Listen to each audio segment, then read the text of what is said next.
Hi everybody, Dr. Wen here with Life Wellness Centers. Today we're going to be going over pelvic lift.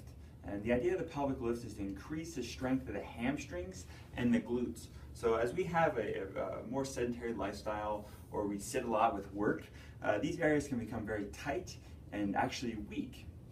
And so what we're doing is activating the muscle will support more blood and circulation to it, which allows the muscle to be more supple and flexible.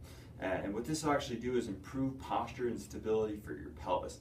So it's great for pregnant moms or post-birth, so you can kind of have recovery to the pelvis and the low back, or anybody who has a seated job position.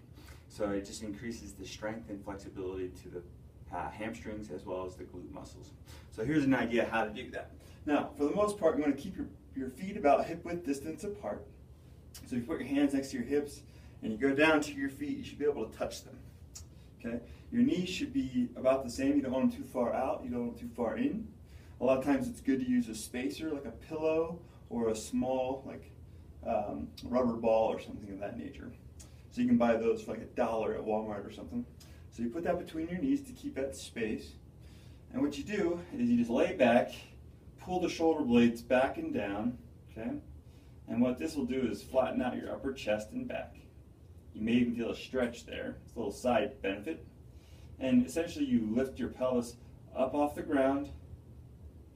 And most people want to do is they want to stick it as high as they can and arch their back down here. Do you see that? Now that's excessive. You don't want to arch the back because that's putting a lot of pressure to the low back. So what we want to do is bring the pelvis down so that your body is nice and flat through here. And you want to push your knees away from your hips. You don't want to lift your pelvis up in the air. You want to push your knees away, and that lifts your pelvis up. You should feel this in your hamstrings and in your glute muscles. And you can hold that for a second, or you can lift it and then drop it straight down, and then lift it again, and drop it straight down. So that activation is going to be great for supporting the pelvic stability, the hamstring strength, and supporting the low back through most of your daily activities. If you have any questions, give us a call over at 303-678-1979. Thanks. We'll see you next time.